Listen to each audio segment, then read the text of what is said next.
Nube de libros.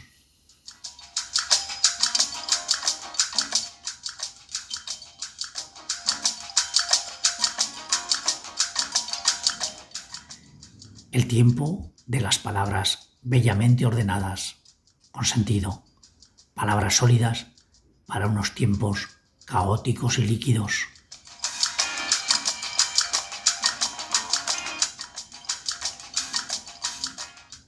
Nube de libros. Hope there's someone who'll take care of me when I die. Will I go? Hope there's someone who'll set my heart free, nice to hold when I'm tired.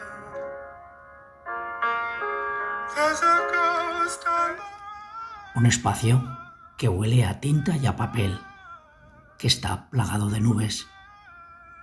Subimos a una de ellas. Flotamos.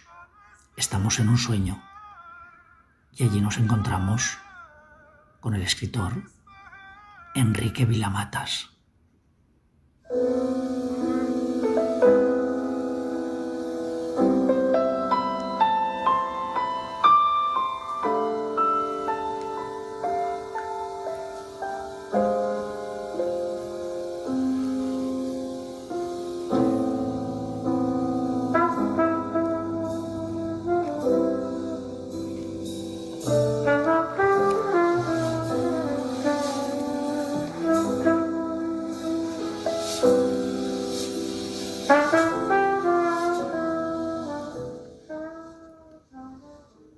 Paseábamos por la llamada Alameda del Fin del Mundo, un melancólico sendero junto al castillo de Montaigne, cuando me preguntaron: ¿de dónde viene tu pasión por desaparecer?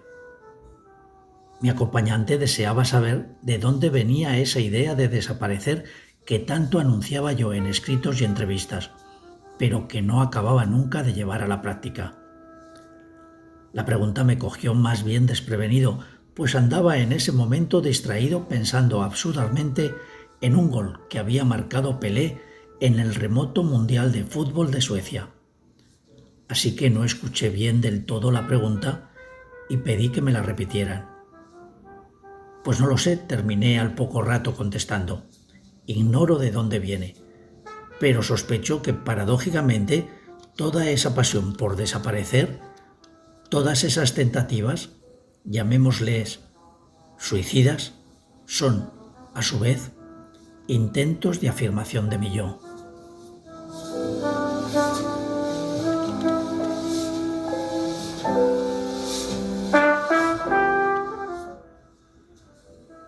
Sonaron muy pertinentes esas palabras ensayísticas dichas allí, nada menos que en la cuna misma del género literario del ensayo.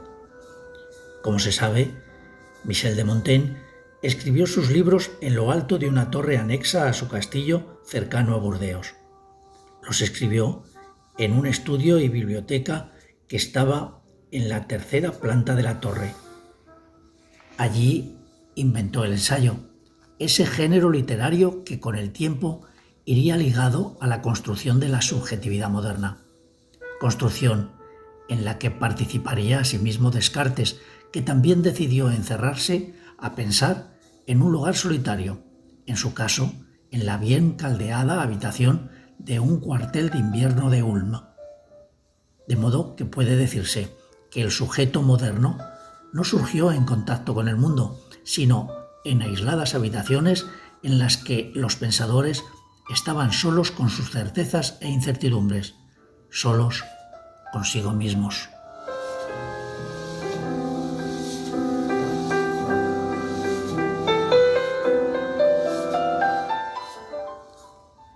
Mientras subía por la estrecha y empinada escalera de caracol que conducía al estudio y biblioteca de Montaigne, y enlazando con la respuesta que le había dado poco antes a mi acompañante, pensé en el misterio de la desaparición de los hombres. Montaigne, sin ir más lejos, había estado allí una multitud de veces. Aquella era su casa y en lo alto de la torre había inventado el ensayo, y sin embargo no parecía que quedara ni su más remota sombra en los lugares por los que había pasado. Miré a mi acompañante y la imaginación me hizo verle distinto de como lo había visto hasta entonces. Al mirarle con más atención, vi, o creí ver, que era Dios. ¿De dónde viene tu pasión por desaparecer?, volvió a preguntarme. Fortis imaginatio genera casum, es decir, una fuerte imaginación generó el acontecimiento que decían los clérigos en tiempos de Montaigne. Lo mismo puede decirse de mi visión de Dios en aquel preciso instante. Allá en lo alto de la torre, creí descubrir que Dios repetía al menos 2 veces las preguntas. Como mínimo, algo torpe parecía. ¿Tenía ese Dios inteligencia suficiente para, por ejemplo, escribir ensayos? Le miré para volver a contestarle y entonces vi que había ya dejado de ser Dios para volver a ser la persona que me acompañaba. La visión pasajera se había desvanecido. Respiré aliviado. Seguramente no me había hecho ni la pregunta. Mi acompañante no era tan estúpido como para insistir en preguntas ya contestadas. Miré hacia las vigas del techo, donde Montaigne había grabado sentencias griegas y latinas que todavía hoy se conservan perfectamente. ¿De dónde viene tu pasión por desaparecer?, oí que volvían a decirme. Mi acompañante no había dicho aquello. Estaba de pie junto a una de las ventanas como si quisiera ver exactamente lo mismo que en su tiempo veía Montaigne por aquella abertura. Estaba inmóvil. No, él no había podido ser. Además, estaba completamente ausente. Entonces, ¿quién había dicho aquello? ¿Era un eco? ¿Era una voz que procedía del interior de mí mismo? ¿Era el fantasma de la cuna del ensayo? Flirting with this disaster became me. It named me as a fool. Unas semanas después, soñé que alguien a quien llamaban Dottore Pasavento había desaparecido en lo alto de la torre de Montaigne, cerca de Burdeos, sin dejar rastro, ni una sola huella. El Dottore se parecía al escritor vasco Bernardo Asaga, un buen amigo desde hacía muchos años. Pensé en lo mucho que los escritores aparecían en mi vida, en mis sueños, en mis textos. Aunque la gran mayoría de ellos suele ser gente engreída y cicatera, hay una extraña sección minoritaria de escritores que tienen ángel y que son mucho más fascinantes que el resto de los mortales, pues son capaces de llevarse con asombrosa facilidad a otra, de llevarte con asombrosa facilidad a otra realidad, a un mundo con un lenguaje distinto. Almost you.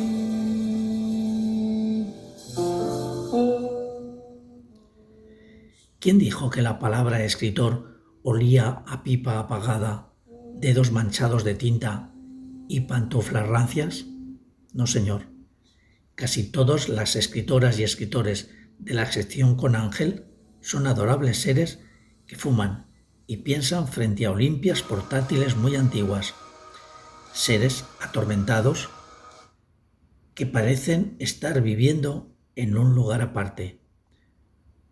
Suelen estar angustiados y ser muy inteligentes, y de no estarlo o de no serlo, se las apañan para parecerlo.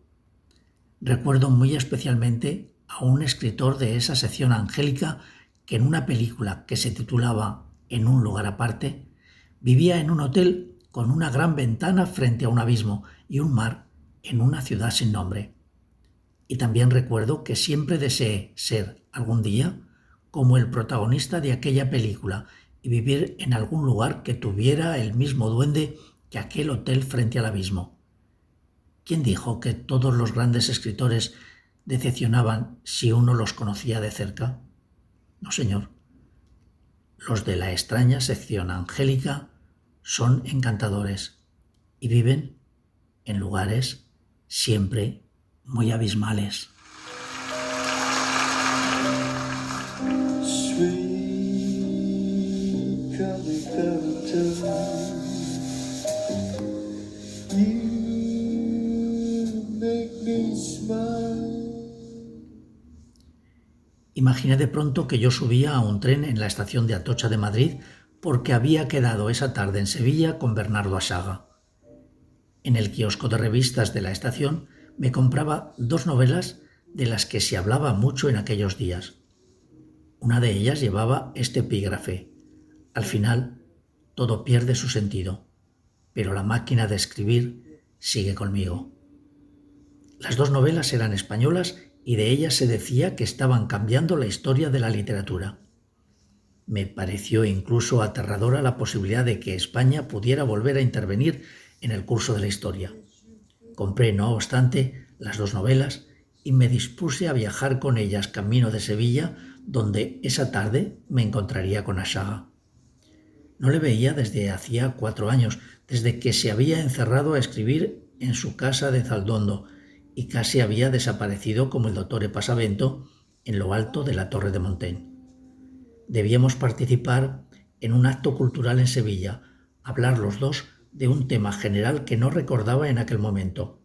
Por encima de todo, y después del largo tiempo que habíamos pasado sin vernos, tenía ganas de abrazarle, de contarle historias de los últimos 4 años, repetir y tal vez mejorar gestos y risas de otros encuentros anteriores.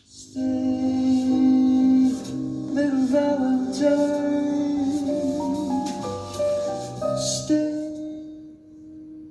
Subí al tren con aquellos 2 libros y me pregunté si me sentaría bien confirmar que, en efecto, no se equivocaban quienes decían que las 2 novelas acababan de revolucionar la historia de la literatura. Una se llamaba Fantasía poética y la otra Erraba por París un coche fúnebre. El título de la primera, aunque de dudoso gusto, me hizo pensar inmediatamente en el escritor Robert Walser, que en cierta ocasión calificó de fantasía poética su novela Jacob von Gutten, uno de mis libros preferidos. En Walser pensaba yo a menudo. Me gustaba la ironía secreta de su estilo y su premonitoria intuición de que la estupidez iba a avanzar ya imparable en el mundo occidental. Me intrigaba la gran originalidad de sus relaciones con el mundo de la conciencia, y siempre había encontrado infelices, pero muy bellos, sus melancólicos paseos alrededor del manicomio de Herisau, donde, remendando el destino de Hölderlin, estuvo internado durante 23 años hasta el final de sus días. Desde que entrara en el manicomio de Herisau hasta que murió, no había escrito una sola línea. Se había apartado radicalmente de la literatura. Murió en la nieve, un día de Navidad, mientras caminaba por los alrededores de aquel sanatorio mental. Se ha dicho de él que es el poeta más secreto de todos, y seguramente se aproxima a la verdad, pues para Walser todo se convertía por entero en el exterior de la naturaleza y lo que le era propio, más íntimo, lo estuvo negando a lo largo de toda su vida. Negaba lo esencial, lo más hondo, su angustia. Tal como él mismo decía en su novela Jacob von Gutten, disimulaba su desasosiego en lo más profundo de las tinieblas, ínfimas e insignificantes.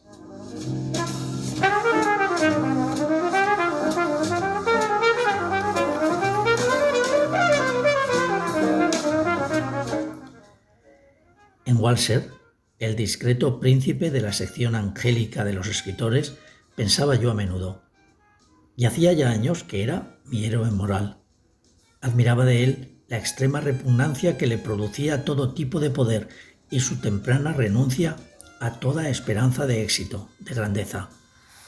Admiraba su extraña decisión de querer ser como todo el mundo, cuando en realidad no podía ser igual a nadie, porque no deseaba ser nadie.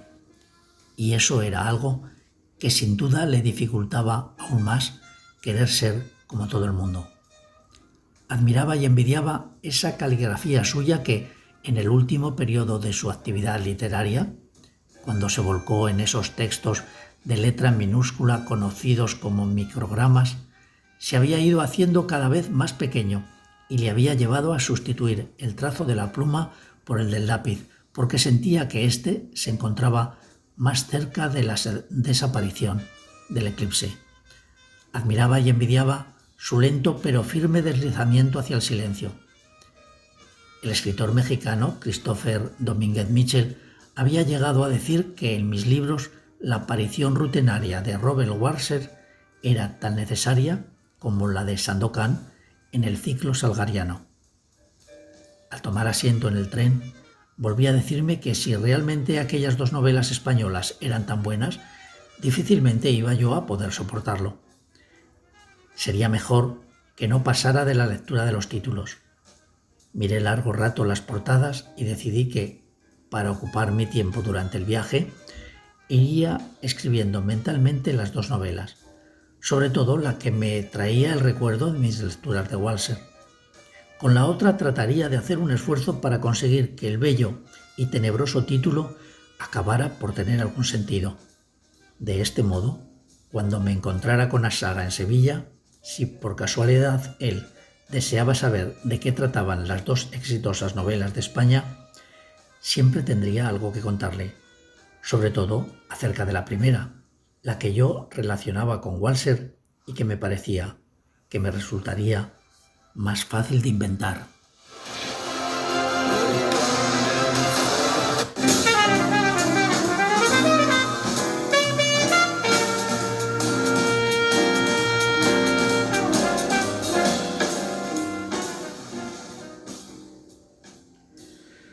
Lo más curioso de todo fue que, unas semanas después de haber imaginado este viaje a Sevilla, me invitaron realmente a esa ciudad para que dialogara con Bernardo Asaga en torno a las relaciones entre realidad y ficción.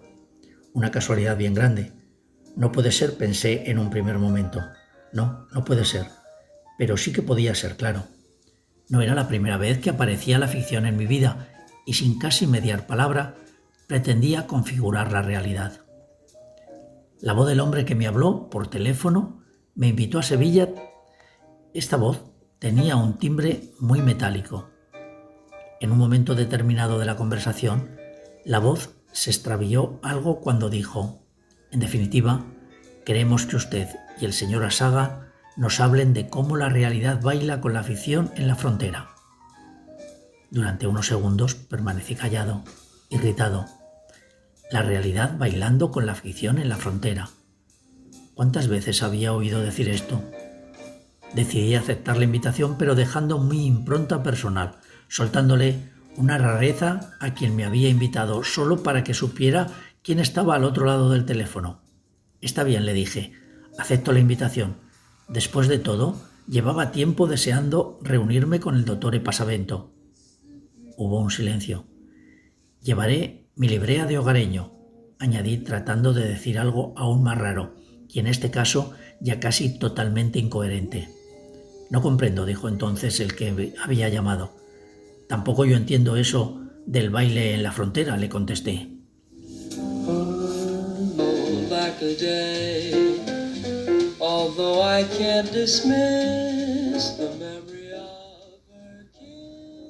Arrancó el tren de alta velocidad y, mientras por los auriculares que me había dado la azafata oía yo a todo volumen música de flamenco, abrí pausadamente el periódico y encontré en él una entrevista con el escritor argentino Alan Pauls, que el día anterior había presentado en Madrid su novela El pasado.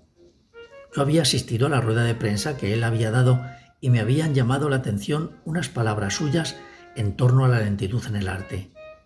Es una experiencia, dijo Pauls, única, quedarte dormido en una película de Tarkovsky y despertarte de repente con una de sus imágenes. Comencé a preguntarme cómo enfocaría mi intervención por la tarde en Sevilla, qué era lo que diría allí en la isla de la Cartuja sobre las relaciones entre la realidad y la ficción. Se me ocurrió que podía contar que no hacía mucho había imaginado que me citaba en Sevilla con Asaga y cómo, unas semanas después, la ficción había terminado por hacerse realidad. Pero mientras pensaba qué tono elegiría para hablar de todo esto, de pronto me asaltó una duda importante. ¿Iría Bernardo Assaga a Sevilla? Hacía 4 años que no le veía. Llevaba él 4 años de radical retiro casi monacal, y teniendo en cuenta que se comentaba que últimamente le habían esperado en lugares a los que no había ido, no veía yo muy claro que él acabara acudiendo a la cita de Sevilla.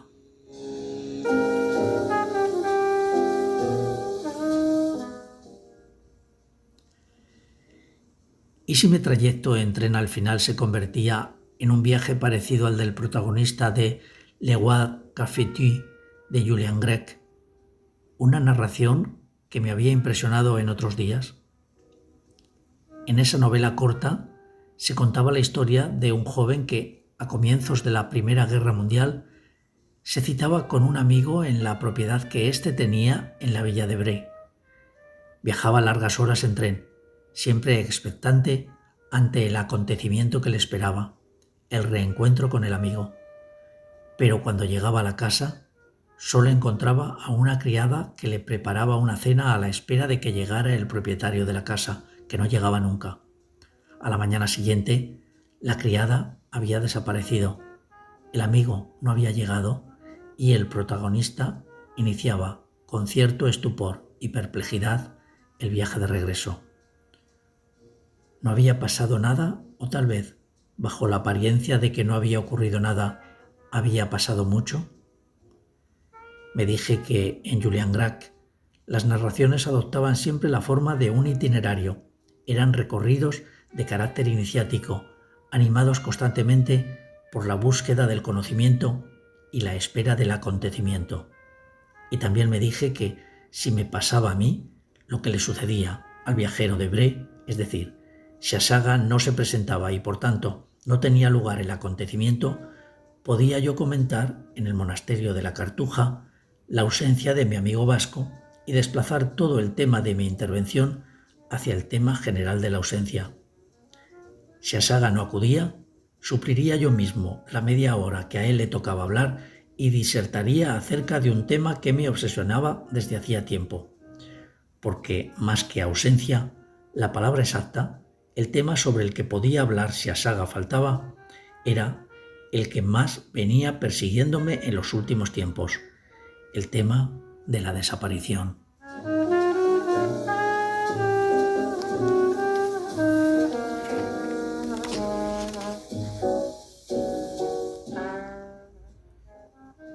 Podía hablar de Maurice Blanchot, por ejemplo, que era amigo de Julian Gregg y que al escribir sobre La Roi Cafetu había reflexionado ampliamente sobre las desapariciones. De hecho, el tema recorría toda su obra ensayística. En cierta ocasión, por ejemplo, le habían preguntado por la dirección que estaba tomando la literatura. ¿Hacia dónde va la literatura?, le habían preguntado. Va hacia sí misma, hacia su esencia, que es la desaparición, había contestado impertérrito. Si Assaga no acudía a la cita, me explayaría en torno al tema de la desaparición. Pero era preferible que él acudiera. Mientras me decía todo esto y el tren iba dejando atrás la ciudad de Madrid, mi mente se fue desviando del camino emprendido, y me vi a mí mismo andando por una alameda en el fin del mundo. Me di cuenta de que era el lugar ideal para escribir de verdad, tal como yo entendía que había que hacerlo, pero también para despedirse de la literatura, que era otra forma de escribir de verdad. Un lugar ideal para plantarse en el abismo y tratar de ir más allá y, por tanto, desaparecer. Pero para la desaparición era necesaria cierta valentía y que el miedo, siempre he pensado que el miedo es nuestro único maestro, me ayudará.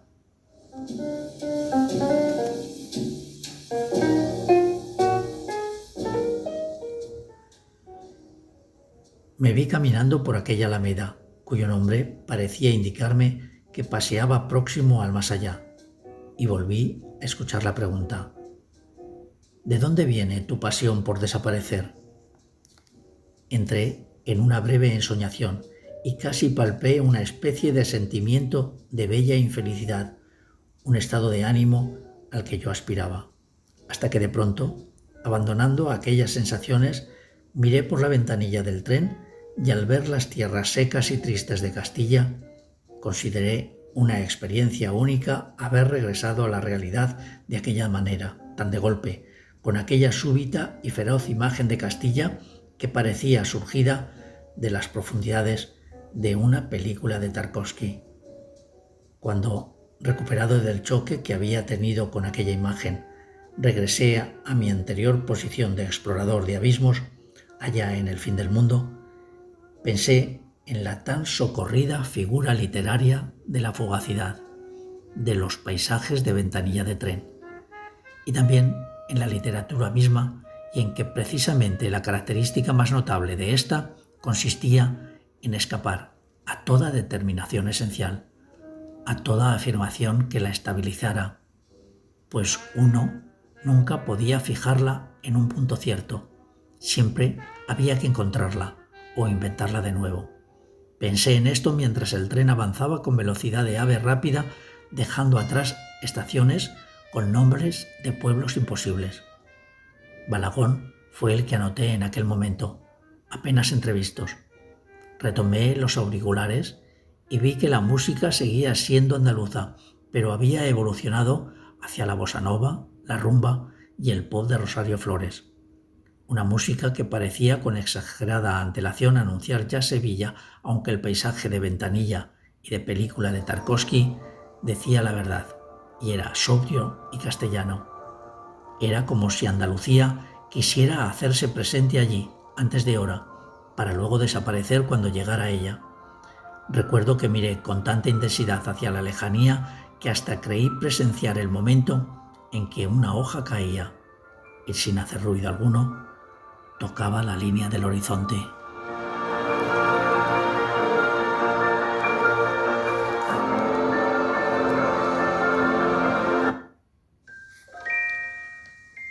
Hay episodios de nuestra vida dictados por una discreta ley que se nos escapa. Allí podía iniciar yo mi intervención. Así podía iniciar yo mi intervención esa tarde en Sevilla y pasar a contarle al público de la Cartuja la historia de mi reciente exploración de la Gui Vanneau de París. Me pareció que no contaba con una historia personal más adecuada para ilustrar hasta qué punto la ficción y la realidad se fundían en mi vida. Ensayé mentalmente la forma en que podía contar mi historia de la Gui Vanneau. Podía empezar diciendo, hay episodios, y luego continuar por la farmacia de Ipegú, en el número 23 de la Gui Vanneau, y explicar cómo entré en ella a comprar aspirinas francesas porque me habían dicho que eran mejores que las españolas. Yo me estaba hospedando por 3 días en el Hotel de Suède, al lado de la farmacia. Había viajado a París para promocionar un libro que me habían traducido al francés y la editorial de Christian Bourgois me había asignado ese hotel en la Gui Vanneau. Nada habría sucedido si la joven farmacéutica no hubiera reaccionado de aquella forma tan espontánea y sorprendente, desmintiendo que las dependientas de esta ciudad estén siempre en un permanente mal humor. Me preguntó si era que daba dolor de cabeza pasear por París. Soy tímido y además aquella pregunta me cogió por sorpresa. Precisamente porque soy tímido, a veces reacciono con cierta agresividad verbal. Mi respuesta poco tuvo que ver con lo que ella me había preguntado, pero sí mucho con la verdad. Vaya con cuidado, porque yo he espiado a fondo esta farmacia en internet, le dije. Era cierto. Desde el mismo día en que supe, a través de mi editorial en Francia, que me hospedaría en el Hotel de Suède de la Gui Vanneau, me había dedicado en mi ordenador a reunir un poco de información en torno a la calle en la que iba a pasar 3 días. Había seleccionado y anotado 5 datos. En el número 1 bis hay una placa que lo recuerda. Vivió durante 25 años, hasta su muerte, el escritor André Gide. En el 20 se encuentra la Embajada de Siria. En el 24, la bella mansión de Chanleyes, construida en 1770, habitada por Antoine de Saint-Exupéry en 1931 y adquirida por el multimillonario griego Niarchos en 1951. En el 25, la histórica porque lo decía Internet, Farmacia de Pérou. En el 31, el Hotel de Ciudad.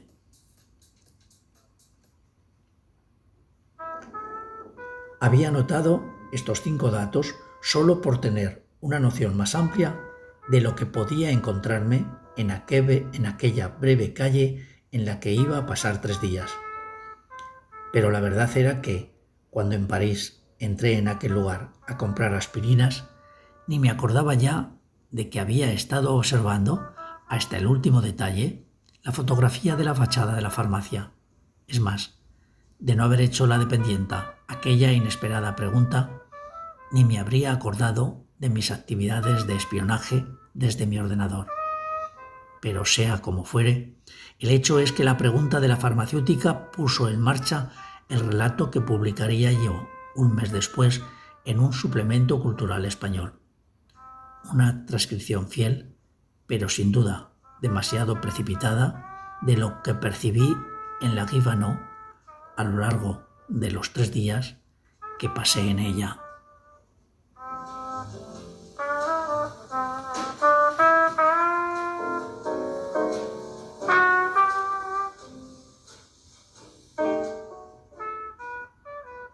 Doctor Pasavento, Enrique Vilamatas.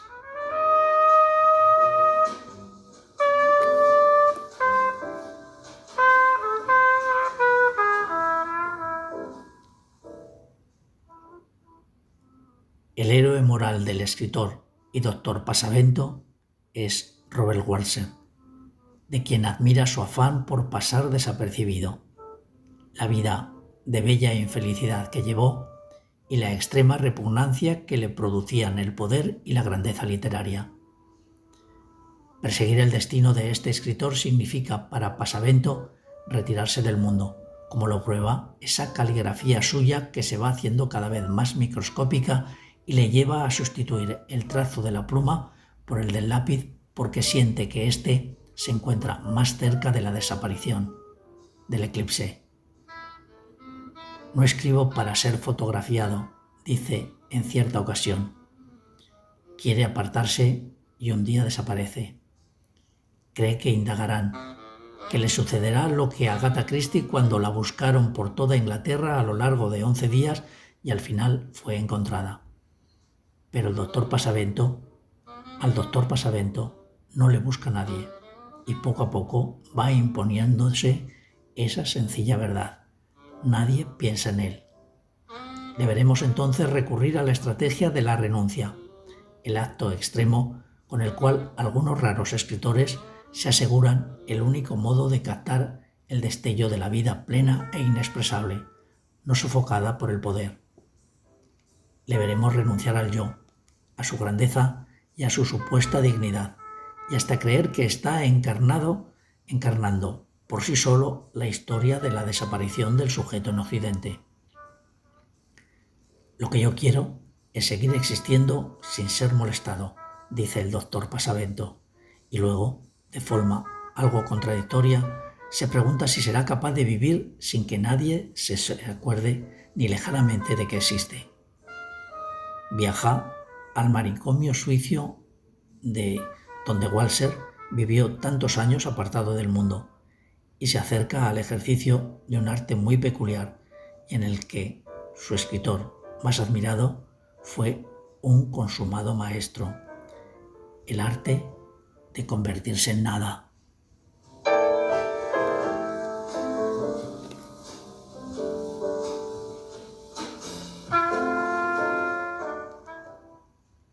Enrique Vilamatas, doctor Pasavento, uno de mis adorados maestros.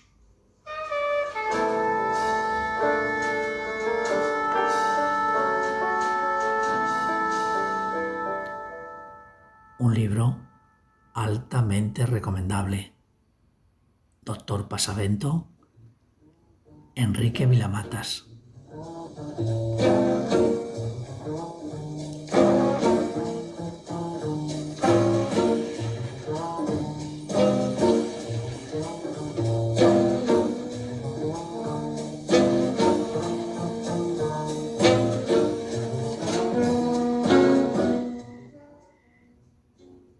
Y llegados a este punto, ponemos el punto seguido y nos bajamos de la nube.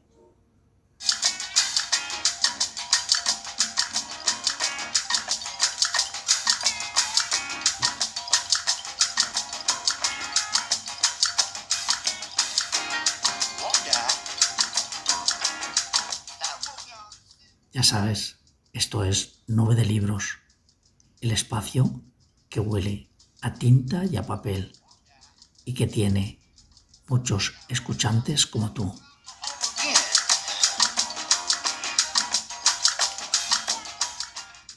Y que cuenta con algunas lectoras voraces.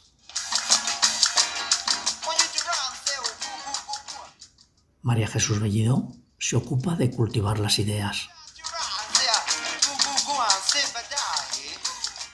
María la de las Flores y Carmen la Cartagenera están en el trajín.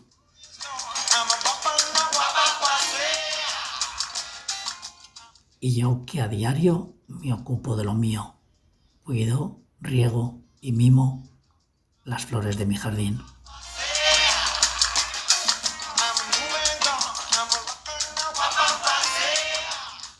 Hasta la próxima, guapa paseos.